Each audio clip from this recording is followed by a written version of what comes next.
there's a bunch of things that content creators need to know, and some of them are kind of hard truths that are often ignored. And that's for a few reasons. Perhaps it's too hard to hear this kind of stuff, or perhaps you would rather believe the much easier truths that are spouted online by whatever guru you want to listen to. Now, of course, I do have to point out these are all coming from my upcoming course on how to become a monetized podcast. Stay tuned for that. And I know the very roots of my channel combat this first point, but stay with me here. Not a single person started listening or viewing content because of the gear used in the content. And conversely, not a single person stopped listening or viewing content because of the gear used in the content. There is a caveat here. The audio still has to be serviceable. You can't have egregious issues with your sound. And yes, I've reviewed many different pieces of gear that would fall into the category of just good enough. In fact, my most recommended microphone is the Shure SM58, a $100 microphone. No one would know, and frankly, no one would care. You do not need to spend a lot of money on gear to create content. And if you're good enough at making that content, you're probably going to be moving up in your gear as you get bigger. So maybe you should focus more on your content than your gear. Which does translate nicely into the next point, and that is that you are the most likely reason your content isn't getting interest. There's a lot of complaints around algorithms or some greater force that's holding you back, and well, it's not. Now, I'm not going to lie to you and tell you it's a level playing field, because it isn't, but it isn't as skewed as your pride would make you believe. And it's a massive self-defense mechanism that we all have because no one wants to believe that we suck at something. But hear me out. We actually all suck when we start out. Well, there's your problem. And if you're unable to be honest with yourself and actually work on getting better at everything, you're literally hamstringing yourself from the start. The inability to admit your own fault is going to completely ruin any attempt at making this your career. The first thing you need to look at when you fail is you. And you have to honestly judge yourself and your performance. And that includes everything from your effort level into your content, as well as your skill level at any of the different things you need to be doing to produce the content. Now, this was mentioned a little bit earlier, but I do want to break this down a bit further here. This, or something like this, seems to be the biggest cop-out complaint that people have when they're lacking success. You know, something beyond your control is blocking you from achieving your goals. And what I have to say about this is, well, it's a story. You see, Chad Kroeger and Nickelback struggled a lot in their early days. They had released 2 albums, Curb and The State.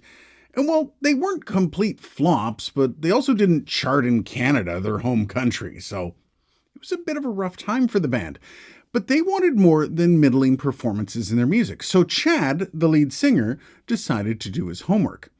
Dude literally listened to everything that hit the airwaves as a hit, and he took notes. He broke everything down, left nothing to chance.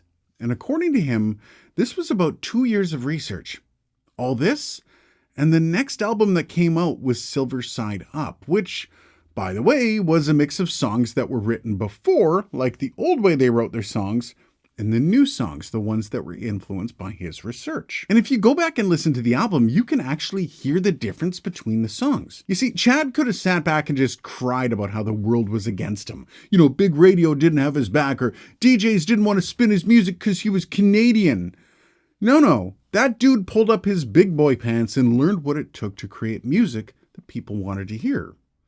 And then he released that on September 11th, 2001. Oops. Okay, so this chapter has a bit of a caveat to it.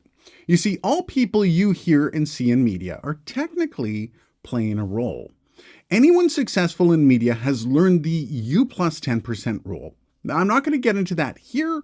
I'll save that for the course. But a lot of people are trying to emulate their favorites when they start out. They try to create the same persona and literally copy personality traits that they found amusing or interesting when they watch. But all you're doing at this point is creating a subpar Kmart version of that person. And let me tell you, not a single person wants to watch that. Much like you developed your personality over years and years, you have to do the same in content. Any kind of content. Podcasters need to find their voice. YouTubers need to figure out their on-screen presence. Even radio show hosts go through the same process when they're developing their on-air presence. So it's not unusual, but it is super important to separate the emulation of others with the influences that impact your performance. Those are very different things.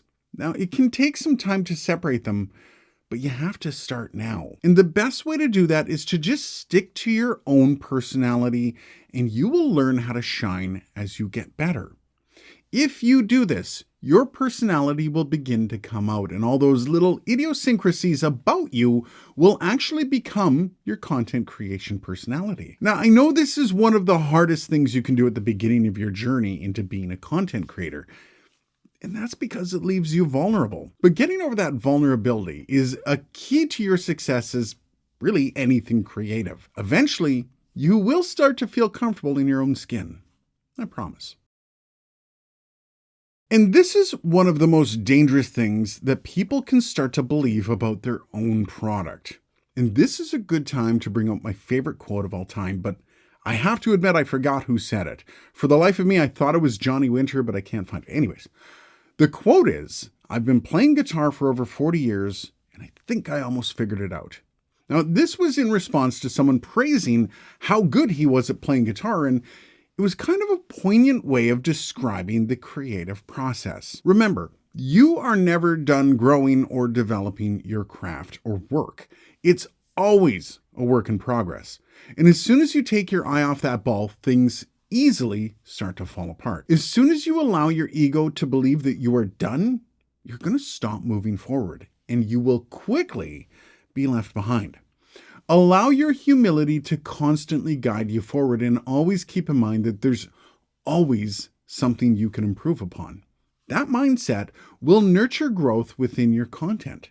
Now, this doesn't mean you also need to be taking everyone's opinions to heart, but it does mean you need to learn how to critique your own product and integrate the fixes for what you see. I do have to remind you, this is a slow process, but again, going back to the original concept of this chapter, this is a constant state of growth as a content creator. So remember, there's no finish line here. But I do want to know, which one of these tips kind of hit you in the feels and maybe made you start to think? Kind of curious. Let me know down below. Cheers, guys, and thanks for watching.